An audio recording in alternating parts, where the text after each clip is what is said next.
Welcome in, everyone, and thank you for listening to the 142nd ever episode of the Missouri Sports Podcast, brought to you by 106 Apparel and recording from the Revel Advertising Studio in beautiful Springfield, Missouri.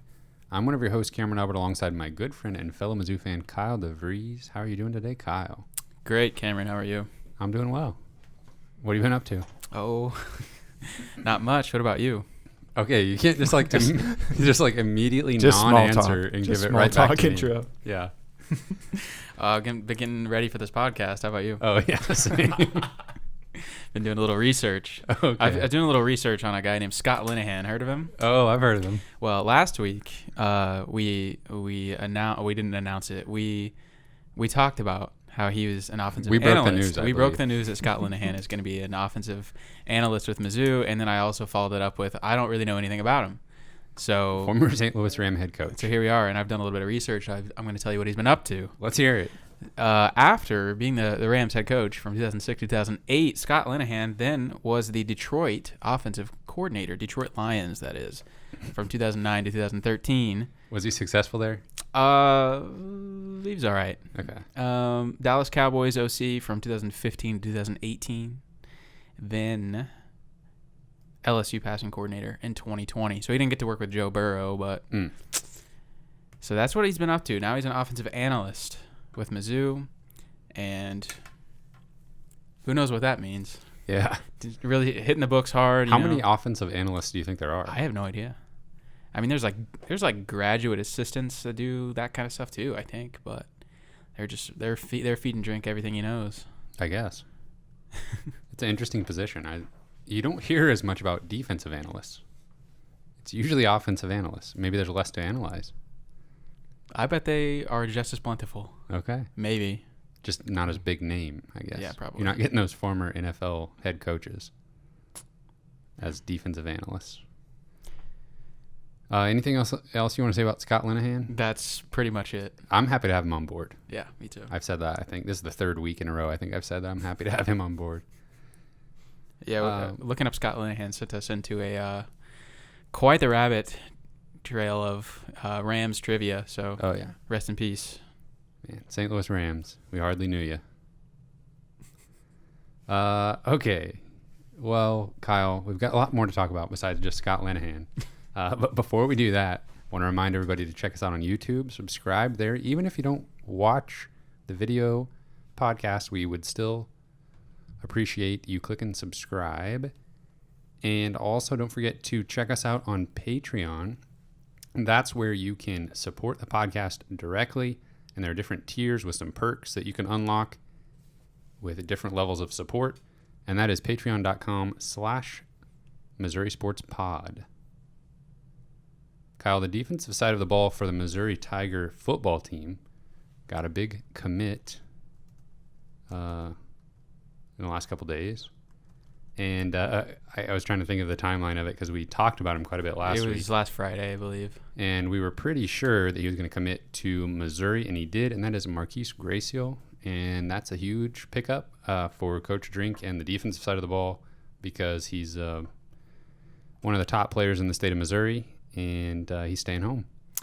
Yeah, it's great. Last year, it seemed like we had so many defensive linemen that we had to add to the class. I mean, we brought in 7 or 8 guys, and so obviously the need for bodies is not quite as dire as it was last year, which is kind of nice because I don't know, we may really be pretty close to being done as far as freshmen we're going to bring in on the defensive line. We may bring in a defensive end, but Marquis Gracial is a defensive tackle, 6'5", 280 from St. Charles, Missouri. And he's a top 50 recruit, 4-star player, so that's a pretty nice get. I watching this film, he played a lot of defensive end in at least the highlights I was watching, so that tells you that he's got pretty good speed for his size. He can move very well. It seemed like he was just kind of throwing guys around a little bit. He's got super strong hands, really good frame, so he was just getting to the quarterback with ease at times, so obviously, like anybody else, that will be an adjustment when you get to college as the offensive linemen you can't quite throw those guys around as much as you can in high school, but I have every belief that Marquis is going to be able to figure out how to continue to get to the quarterback. One thing I loved watching him was he's got, and I don't even know that he needs it, but he's got this like swim move that he was just getting by offensive linemen so easily with that move. And so obviously that'll be something he takes with him to the next level. I was looking at him in relation to the other recruits in the state of Missouri. He, on the 24/7 Sports composite, is coming in at 5th in the state, just ahead of Mizzou commit Isaac Thompson. And that intrigued me because I remember Thompson being, like a top 3 guy in the state of Missouri not too long ago. And for a short time, Luther Burden was listed in the state of Missouri, even though he's from East St. Louis, Illinois. So they've got all that squared away. So right now, the top of the list for the state of Missouri for football recruits in 2022 is Kevin Coleman, number 1, 5-star. Tyson Ford, number 2, committed to Notre Dame, 4-star. Then 2 guys that are considered Clemson leans that I'm not too familiar with, just because it has seemed like they weren't probably going to go to Missouri, either one of them. And that's DJ Wesolak and Toriano Pride. But then we get into the Mizzou commits with now Gracial, Isaac Thompson, and then 8th on the list, Jamarion Wayne. So it's good to see Missouri, in the top half of the list for the state. I'd still like to see them in the top 5 more often, but we'll get there eventually. If you get enough of these 4-star guys, that'll make a huge difference. Yeah, it's not every year that there's this many high caliber players coming out of Missouri, and it seems like it has actually happened more the last few years.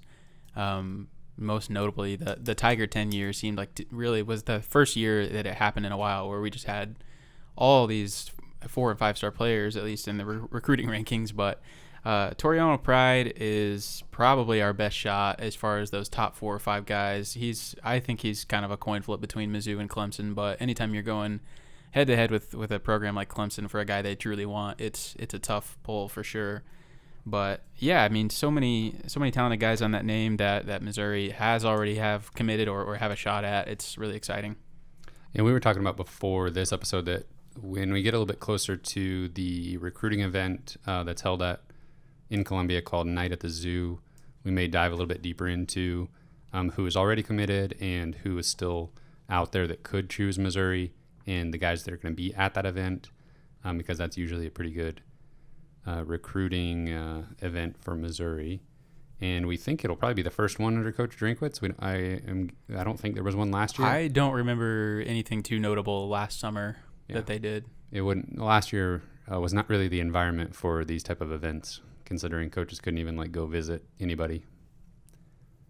Okay, speaking of Coach Drinkwitz and the football team, he has been on the road recently, basically pitching Mizzou football to the donors in St. Louis and Kansas City, and he and a few other Mizzou coaches will be in Springfield tomorrow, but he did a radio spot with Art Haynes here in Springfield, local sports radio, and he's basically just been trying to drum up support from the donors and things and get the fan base excited coming into his second season with the football team.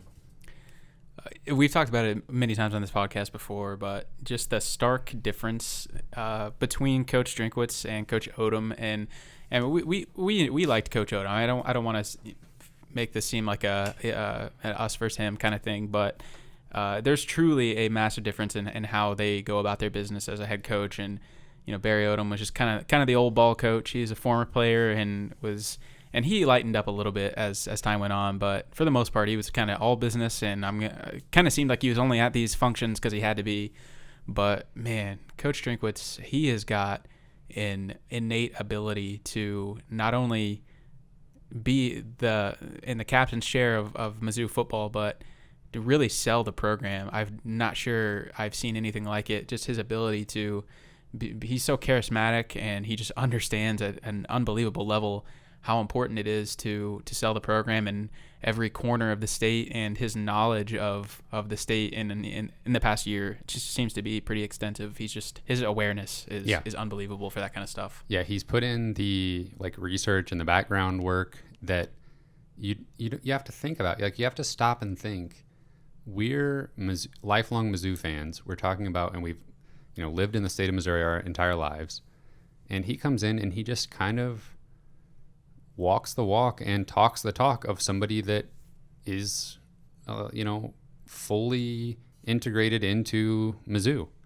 And obviously you need that to be the case for your head coach, but he does it every bit as well as Barry Odom, who went to school at Mizzou. And Coach Drinkwitz hasn't been here that long, but I know people like to look back at like his that first little speech he gave that was like a copy of the one he gave at Appalachian State. But that's the only time that he hasn't like really made the state of Missouri a part of his pitch or his speech and anything he's doing. Mm-hmm. And it's just incredible that he is like internalized Mizzou and the state of Missouri as much as he has in such a short amount of time. Yeah. And I mean, I think we would be pretty, I don't know. The state pride for Mizzou football is not as high as other states around us. And there's a lot of competition for Mizzou football in the state of Missouri. There's the Chiefs, and there's Cardinals baseball, and there's all kinds of other, very popular sporting teams that are in Missouri. And so Mizzou football can't always garner the same attention that Nebraska does in that state, because there's not as many things going on. Mm-hmm. And but I really think that Coach Drinkwitz has made it his mission to just create more pride for the state's university and the flagship football program. And I just love that about him, and how it seems like he has just made it his mission. He knows he's going to be here for the long haul. I love that. He's not looking for the next step. He really seems to be embracing that I'm going to be here for the long term, and I'm going to make this home, and I'm going to garner support from every corner of the state. And whether that actually happens or not, all we can ask for at this point is him to at least seem like that's the plan. Yeah. Because it's one thing to know that a guy might not stick around because of how they're acting, and that just never works out. Mm-hmm. And so, obviously at some point a bigger job may come along for him, and that would mean that he did really well at Mizzou. But until that happens, everything looks like he is all in for Missouri. Yeah, he was at like the Royals game a few nights ago doing interviews, and I saw somebody on Twitter, and I'm not sure it was anybody, it was just like a random fan, was like, "Hey coach, how about coming out to what's the soccer team in Kansas City?" Oh, like Sporting KC. Sporting KC, yeah. And he was like, "Yeah, sounds great. I'd love to come." It's just his openness to just experiencing the state of Missouri, and and interacting with fans on Twitter and all. I love it all. And he is, I don't know, he's kind of a mastermind, honestly. He also seems really excited to play Kansas eventually. Yeah. So that's always good. He knows what will tug the heartstrings, that's for sure. And it's like, there's some just like low hanging fruit sometimes that you're like, okay, I know if I can just say this, that I'll win a few people over. But just even being aware of that stuff, exactly. I respect it. Yeah. And he does come across genuine. One thing I was going to mention, you're talking about like competition for the program, like within the state. That's something that is a little bit underestimated, I think, in the entire SEC. Like from a Mizzou fan standpoint, there's some other SEC programs that don't have a lot of competition for like donor dollars or just eyeballs on the TV and support generally. I mean, you think about like Alabama, the Mississippi schools, Arkansas. Yeah, they live for college football season. That is what they have going on down there. Yeah. There's other, like Georgia has more going on. Tennessee has more going on. But, some of those states, like their college football team is it. So that's just another hurdle for Missouri playing in the SEC. Obviously, we're both pretty happy with Coach Drinkwitz's successes so far on and off the field. For sure. And, all of that just is baked into him just locking down the borders and keeping people home. I mean, just that the whole kind of state pride thing goes in recruiting too. Mm-hmm. But another couple of things that he said in that interview that were kind of like more football related that I thought were interesting was he mentioned last year we were really reliant on the run game. Obviously, we've talked about Larry Roundtree getting 25, 30 carries or more a game, and he talked about this year playing a little bit more up tempo, maybe throwing the ball more, kind of looking to get Bazelak more involved, and he's got weapons. So I mean, not that that's earth shattering, but just to hear him say, we relied on the run game a lot last year, and it may look a little bit different this year. Yeah, I mean, that kind of makes sense with Bazelak being so young last year and not having the reps yet. With a full season starting at quarterback under his belt, I am excited to see him maybe be turned loose a little bit more and be able to make big plays, because he definitely seemed like he was capable, but didn't quite have the opportunities that hopefully he will as he gets older. All right, Kyle, I want to switch gears a little bit and talk about Mizzou basketball for a second. We're not going to talk about any players or teams exactly, or any coaches. We are going to talk about, if you'll indulge me, Norm Stewart Court. And what brought this on is Mizzou basketball social media accounts have been posting some renovations that have been done to their practice facility. And they put up some videos of the players working out on this new court. It's basically got a fresh coat of paint. And they've got this design where it's a very light wood and then a little bit darker state of Missouri shape. And then the Tiger Head logo inside of that. And basically my question for you, that looked so good to me that I thought, basically, one, make the actual court that, and two, is it just time, even if it's not that design, to redo the look of Norm Stewart Court? And I wanted to go back even further to, like, when they made the transition from the Big 12 to the SEC, they redid it. What did you think about that? And are you ready to move on from it? What are your thoughts? Well, obviously the older court is, in my mind, synonymous with the team being better. And so obviously I'm kind of ready to move on from the current era of the look, just because it feels synonymous with disappointment and Kim Anderson and that kind of stuff. So I, for one, really don't like the current court. I think looks like a mustard yellow, and it like hurts my eyes when I look at it on the TV. Yeah, some broadcasts are worse than others too. Like, sometimes it just is pretty bad. It doesn't look good at times. And then you put that with like the bright yellow seats. I was gonna mention the seats. The seats obviously are a disaster. Everybody knows that. Yeah, I don't know. I'm really not a fan of that at all. And the tiger stripe is okay. It's fine, but again, I think I just think of the Kim Anderson era when I see that. So I'm personally very ready to move on to an updated look, a lighter maybe court. But yeah, I think the practice court looks fantastic, and I love the kind of diamond design that they did in the baseline. The baseline. I almost said end zone like you did earlier, and.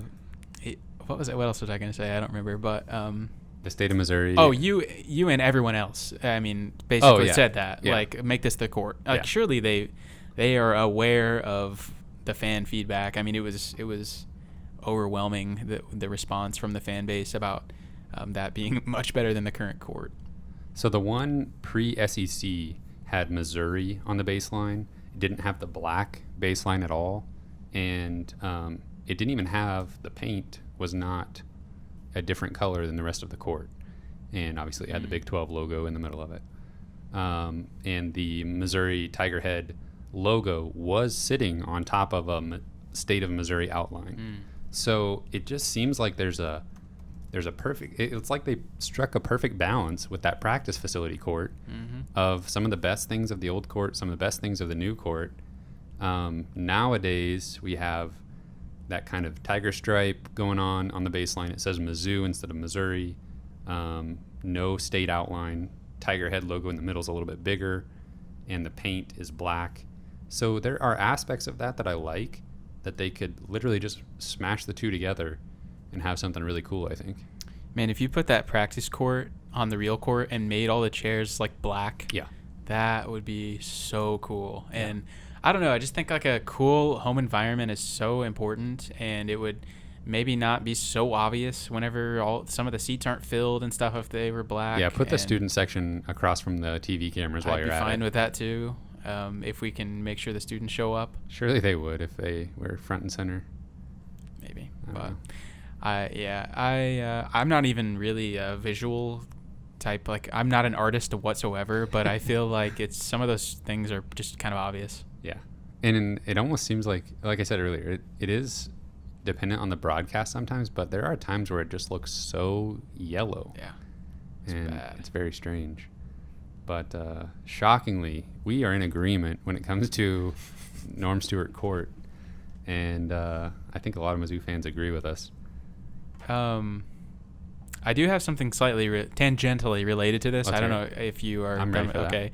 Have you seen the this or that thing on Twitter that the assistant coaches, the football coaches, have been doing?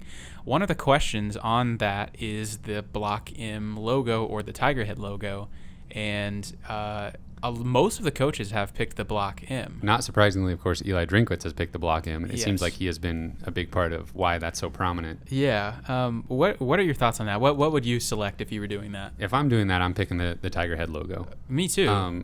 That doesn't necessarily mean I don't want the Block M on the helmet. Exactly. So if you had a Block M helmet and a Tiger Head logo helmet, I'm choosing the Block M. But as far as just basically brand recognition and just what is more visually interesting and appealing, I'm taking the Tiger Head logo. I 100% agree with that, as usual. It felt like some of the coaches that were picking the Tiger Head logo were almost getting ridiculed for it. I'm like, this is ridiculous. Yeah.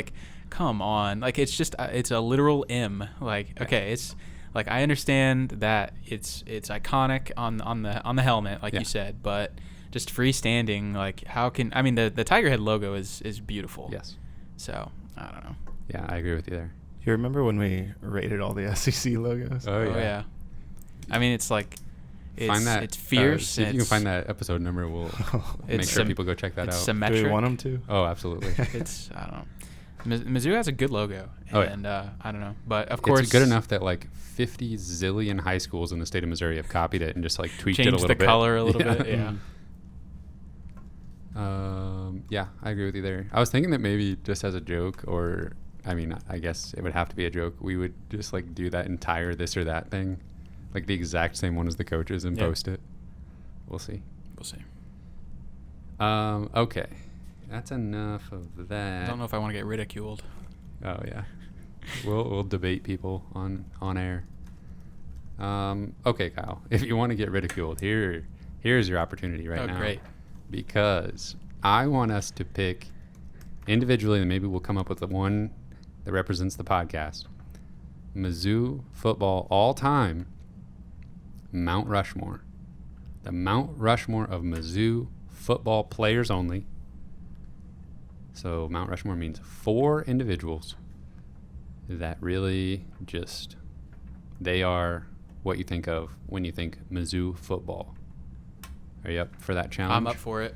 Before we get started, I want to hear producer Cameron's. Now, keep in mind, historically not a Mizzou football fan, but we're going to see what his Mizzou football Mount Rushmore is. And this is personally for you. Yeah. No judgment. You're going to love this one. Okay. You might judge a little bit. Number 1, Drew Lock. Can't go wrong there. My George Washington. Okay. I shouldn't have started that. I'm going to have a hard time remembering all the presidents up there. Number 2, Shane Ray. Shane Ray, okay. Man. So we're 2 for 2 on Tigers that became Broncos. Really? Number 3, Alberto. Okay. Oh we're 3 for 3. And number 4, Doriel Green Beckham. Okay. All right. That is producer Cameron's Mizzou football Mount Rushmore. That's pretty good. I like that. I told him if we were doing of the last decade, that would probably be actually pretty good. Yeah. Those are excellent players. Yeah. All right. Kyle, did any of those 4 players make your Mizzou football Mount Rushmore? They did not. Me neither. Man. Yeah. Mizzou's had a lot of good players for all 4 of those guys to be left out. You want to start with the most obvious choice? Well, for me, my number 1 was Chase Daniel. Okay. My number 1 was Brad Smith, but my number 2 was Chase Daniel. And my number 2 is Brad Smith. So Chase Daniel, 2007 Heisman finalist, first team All Big 12, AP All-American second team, and pretty much put Mizzou football on the map for a few years there. Got them to a number 1 ranking in the AP poll, in the BCS rankings. They were a win against Oklahoma away from playing in the national championship game.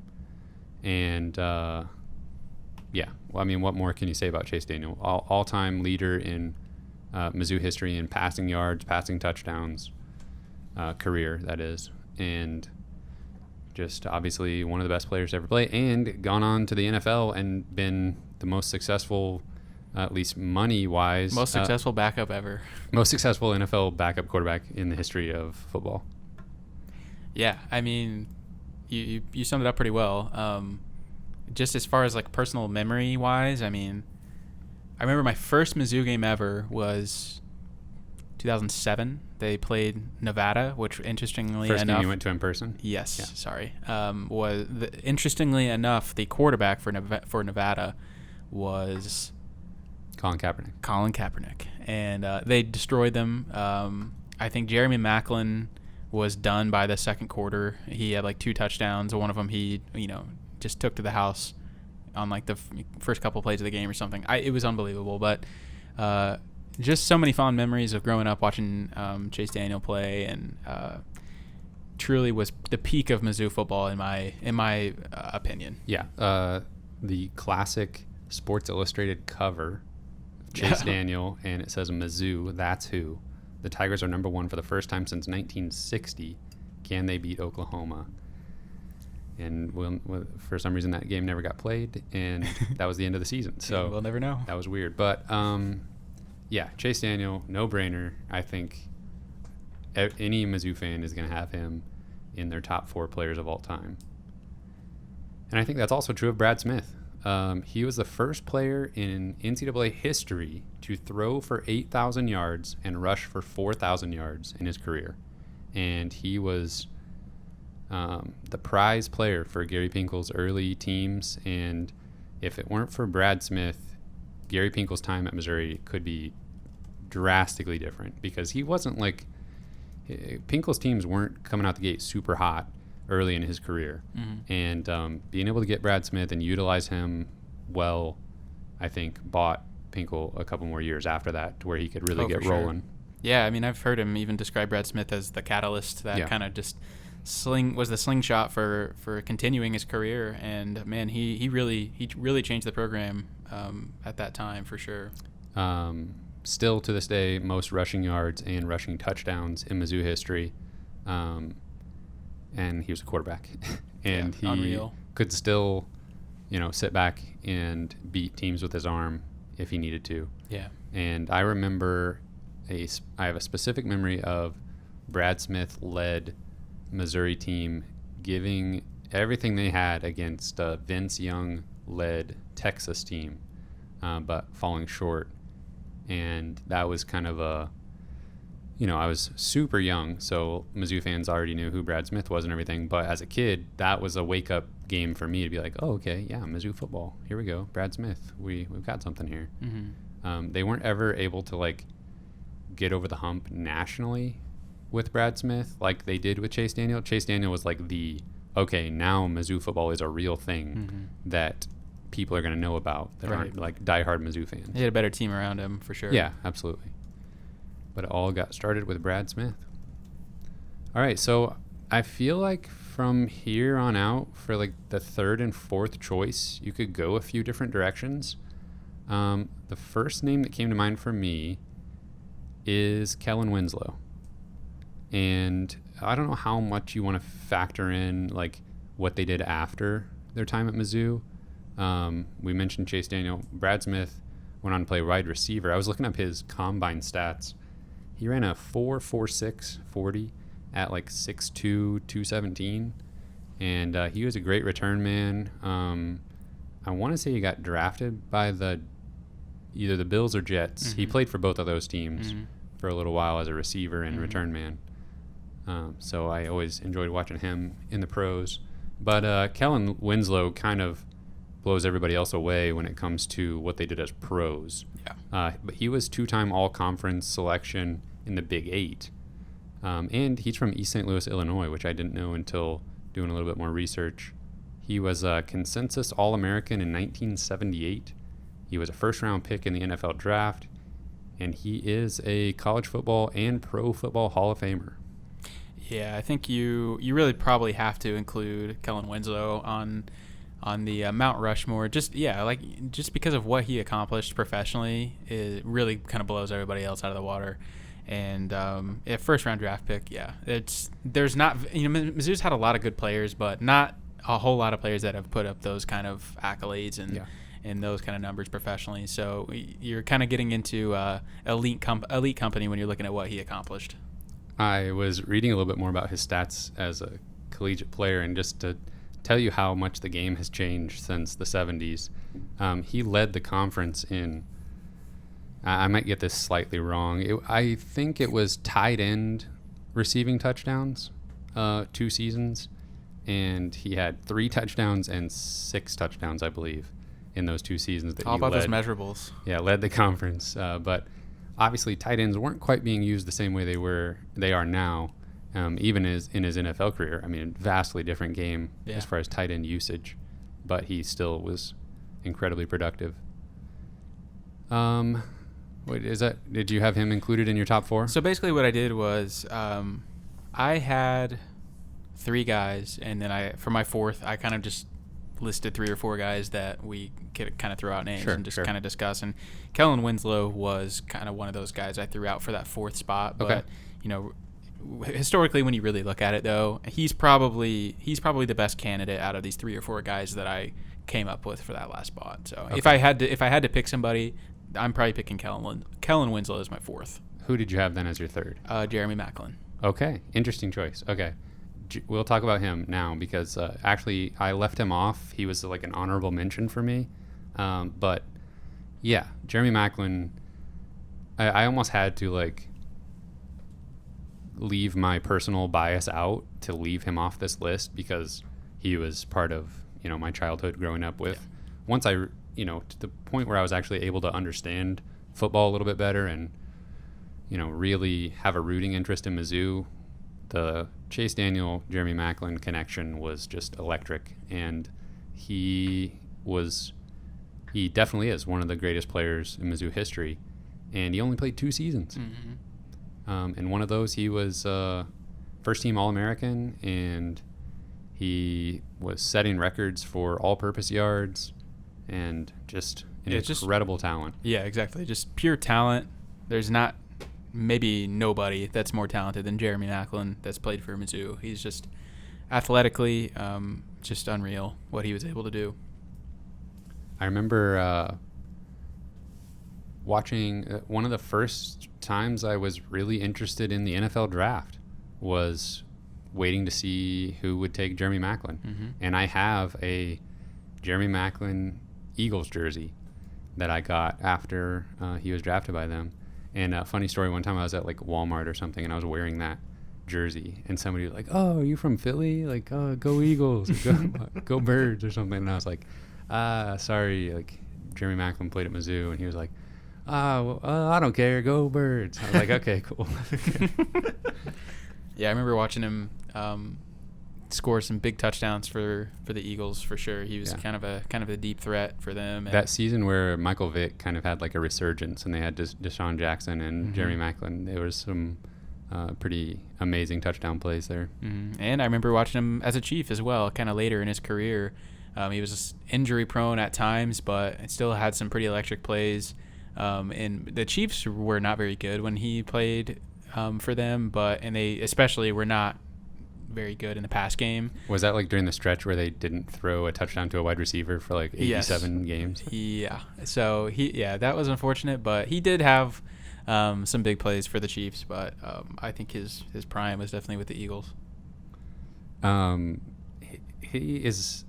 You almost forget about like his effect on the return game for Missouri. Oh, yeah. Just imagine having. I mean, Missouri, I feel like most recent history excluded, has had some decent luck with having solid return guys. I mean, obviously think of like Jeremy Maclin, Marcus Murphy. Those are two of the best, I would argue, that Missouri's ever had. But he, I want to say against Illinois, had a kickoff return touchdown. I think you're right. That was just huge. It's crazy to think that we played Illinois I know. not that long ago. Yeah, and it was a regular thing. Yeah. Like they were just always on the schedule. One of these days we'll get back to that point. Yep. Who was your third? My third was Kellen Winslow. Okay. Who was your fourth? My fourth is Justin Smith. Justin Smith, one of the best defensive players in the history of Missouri, one of the best players overall ever. His junior season, he had 11 sacks. That was the record at the time. 24 tackles for loss from the interior. Originally from Jefferson City, so that gives him a little bonus points in my book. He was first-team All-American as a junior and was the 4th overall pick in the NFL draft by the 49ers and had an amazing pro career. 5-time Pro Bowl, 2-time first-team All-Pro, was the Defensive Player of the Year in 2011, according to Pro Football Focus and Sports Illustrated. So he held his own, I think potentially just barely below Kellen Winslow as far as like best Mizzou players in the pros. Yeah, I wrote down Justin Smith as well as kind of one of my could-be guys you can slide in there. Yeah, man, he was a beast. I'm kind of putting you on the spot here, but was Justin Smith and Alden Smith at Mizzou at the same time, or was Justin Smith a few years before him? He was a few years before. I don't. Were they on the same pro team at the same time, like yeah, 49ers? They were. Yeah, they were both on the 49ers. Okay, that's what I was thinking. Yeah. Man, that's pretty cool. But yeah, Justin Smith, man, he was a beast. Yeah. All right, so that's my 4: Brad Smith, Chase Daniel, Kellen Winslow, Justin Smith. I think I went with 4 guys that I thought were the best of the best in Mizzou history, but also did something substantial in the pros. Yeah. Hard to argue with that for sure. And I had Chase Daniel, Brad Smith, Jeremy Maclin, and Harrison Mevis. Okay. Harrison Mevis. Okay. That's fantastic. Yeah. No, probably fourth would be Kellen Winslow, but I also wrote down Justin Smith, Chase Kaufman, and Brock Olivo. Yeah, Chase Kaufman, like, wow, one of the best tight ends in like college football history. Oh yeah. And we already talked about Kellen Winslow. Yeah, Mizzou's had some great tight ends for sure. Yeah, he overlapped like maybe a season or two with Martin Rucker, who was also like all conference, if not like borderline All-American type tight end. And of course, both of those guys were benefited by having Chase Daniel throwing them the ball. Yeah.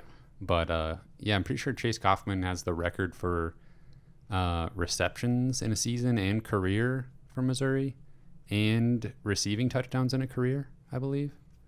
I'm not sure off the top of my head, but it sounds that, right to me. I think that's the case. Yeah. So didn't Martin Rucker though have like one just incredible season? Yes. And both of those guys went on to play a little bit in the NFL. Yeah. A lot of offense on our list. That's true. Obviously, Spoon is a guy that we probably could have written down as an honorable mention. Yeah. But. I was thinking back to just like some other guys that were. Was he in the same draft class as Jeremy Maclin? I don't know about draft class, but they were definitely there at the same time. I can distinctly remember when that first Mizzou game I went to as a kid. I remember everybody saying "spoon." Yeah. But they could be. They're probably like a year apart if they weren't. William Moore was on that team as well. But he had a good pro career. He had a very solid pro career. Mm-hmm. Yeah, honestly, he's a guy that I feel like his pro career outdid my expectations based on his time at Mizzou. Yeah. I feel like in my mind, this is terrible to say, but I'm going to say it. He like sticks out in my mind for like dropping interceptions, but we'll forget that I said that. All right, so better than dropping punts. That's true. Yeah, nobody that dropped punts was ever going to make our list of anything ever. So if we had to come down to like one list that is the podcast list, obviously Brad Smith, Chase Daniel are on the list. I didn't have Jeremy Maclin on my 4, but I could be convinced. Which do you like better between Kellen Winslow and Justin Smith to make the final list? I think Winslow is definitely got to be on there for us. And then are we basically deciding between Jeremy Maclin and Justin Smith? Probably, yeah. Jeremy Maclin, I mean, just insane talent, and but he had the benefit of playing with the best or one of the best quarterbacks that Missouri's ever had. Only played 2 years. Probably. Okay, he's the best. He played with the best and only played 2 years, though. Right, and he was hurt. He had a knee surgery before his freshman season. Mm-hmm. So like he, obviously, you have to wait 3 years before you can go into the NFL. Yeah. So we actually did miss out on a year of Jeremy Maclin. That's kind of sad. Eligibility-wise, yeah, because he was hurt that first season. Didn't he flip from Oklahoma? Wasn't he committed to Oklahoma? I don't know. I think he did. I'm just going to go with that because that sounds fantastic. I'm fairly certain that's what happened. He is from Kirkwood, but and then Justin Smith. I mean, yeah, when you really compare those two, I mean, it's nice to have a little bit of defense in our Mount Rushmore, but Justin Smith, I mean, he's earned that respect though, and his pro career was fantastic. So if we want to throw Justin Smith in there 4th, I'm okay with that. Maybe we'll leave it up to the listeners. We'll maybe like put a poll out or something under this when we tweet out the podcast, and I'll ask people on in the YouTube comments to help us decide between Justin Smith and Jeremy Maclin. Yeah, who's your 4, and who should our 4th be between those two guys? I feel like our audience would probably pick Justin Smith, but I don't know. We'll have to see. Yeah, that'll be interesting. Anyway, that was nice thinking back to some of those. And I had another question for you. This is a little bit difficult, but of all the players that are going to be playing for Missouri this upcoming season, which player has the best shot of one day being on the Missouri football Mount Rushmore? Oh, man. I feel like saying Bazelak is the easiest answer that makes the most sense, just because he has a chance to play 5 years at Missouri. Already has 1 year under the belt that was pretty solid. Mm-hmm. He's going to be playing hopefully all 5 of his years with Coach Drinkwitz, who I have a lot of trust in. Yeah. He's got a lot of weapons. And as we've seen here, it's just easier for offensive players, I think, to show up on these lists than it is for defensive players. I mean, you just have to be immaculate. Yeah.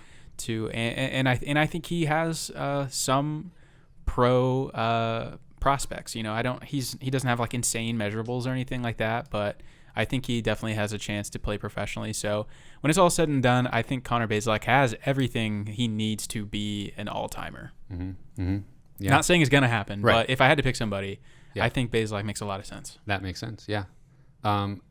Staying on the offensive side of the ball, another young guy that I know this is like he hasn't even played a game for Missouri, but Dominic Lovett has that trajectory where he's uber talented and is going to have, the ability to play many seasons for Missouri potentially. He may not be a pro guy after 3 seasons, so he'll have time to really rack up some stats if everything goes according to plan.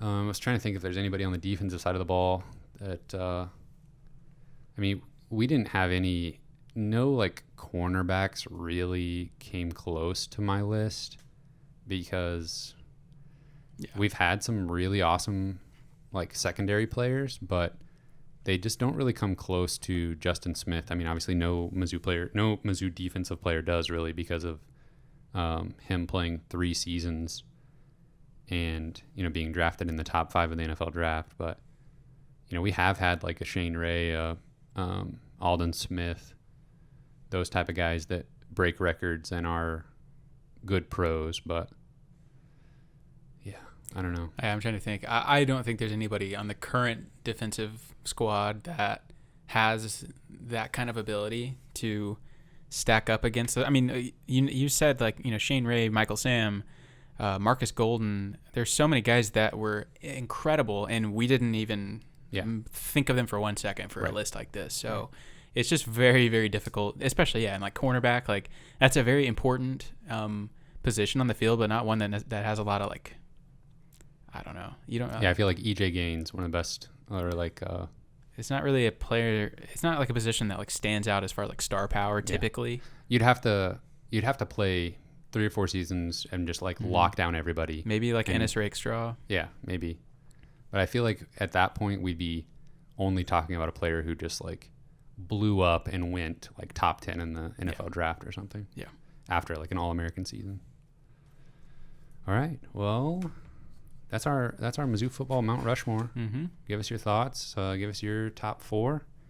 I didn't look at anybody else's list going into this, so I don't know if like I'm sure different sports writers around Mizzou football have done something similar, and I'm sure there's some player from like the '60s we didn't write down or something. Potentially. I mean, I feel like we got close enough with Kellen Winslow. He played in the '70s, so you can't ask for much more of us than that. I agree. All right, that's all I got for him. All right, everybody. You can find us on Spotify, Apple Podcast, Google Podcast. We're on Twitter at Mizzou Sports Pod, and you can email us at MissouriSportsPod@gmail.com.